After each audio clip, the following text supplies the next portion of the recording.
Hi guys, today I have a package guys. I'm unboxing this guys. Check it out. Tamron 150 to 500 millimeter f5-6.7 DI 3 VC VXD.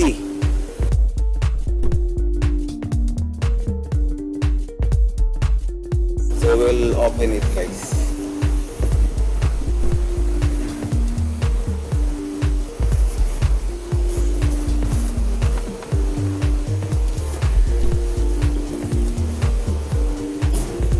So that's the Tamron guys.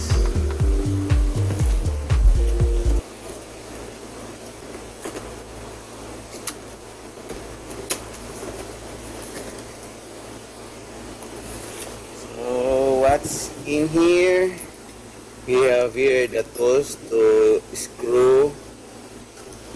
Have here the manual, user manual, user manual, and then that's the lens guys. We'll open it guys.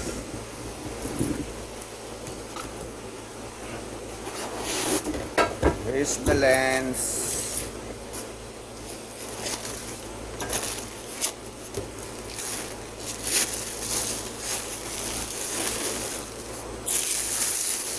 There we go. Tamron lens guys. Tamron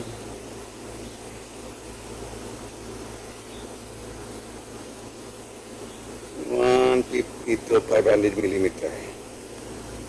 So that's my new zoom lens guys. Tamron 150 to 500 millimeter f5-6.7 DI3 VC VXD.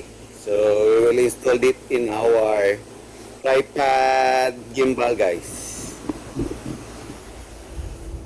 So guys, we install our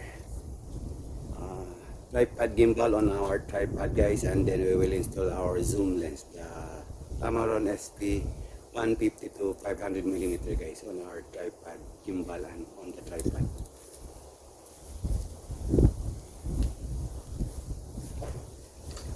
This is the Mobo gimbal on a tripod for zoom lens guys.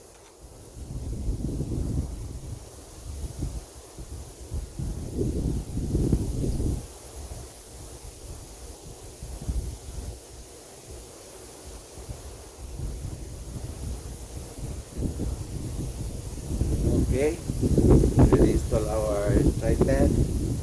So now we will install our zoom lens guys. We have already installed our camera, the Sony E7C, and Tamron SP 150 to 500 millimeter zoom lens.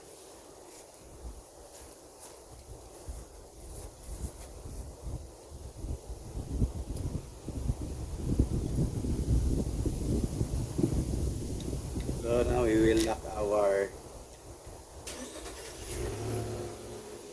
zoom lens guys on our tripod. So unlock this one.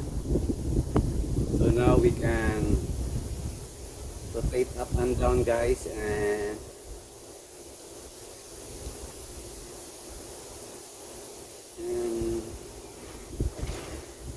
rotate our lens like that.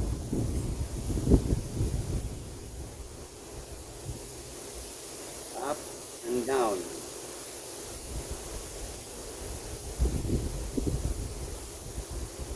So now guys, we will test now our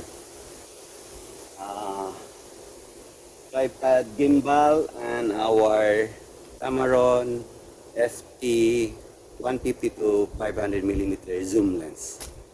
That's my setup guys for wildlife and plane spotting guys. That's my new gadget guys for my YouTube channel.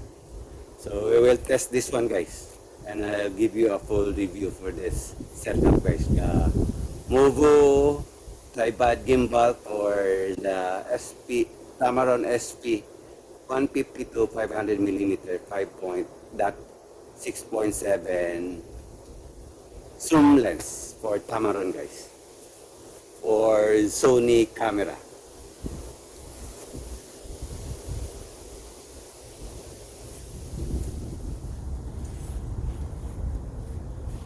So that's my setup, guys, for my wildlife photography and plane spotting, guys.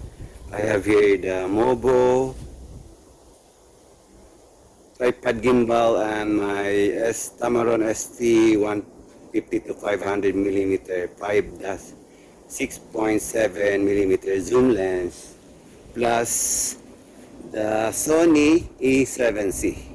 So that's my setting, guys, for the sports photography and plane spotting, guys. So we'll give you the full review for this gadget, guys. Hi guys, I'm here at Montrose Bird Sanctuary, guys. We will do test for this Tamron SP 150 to 500 millimeter zoom lens, guys.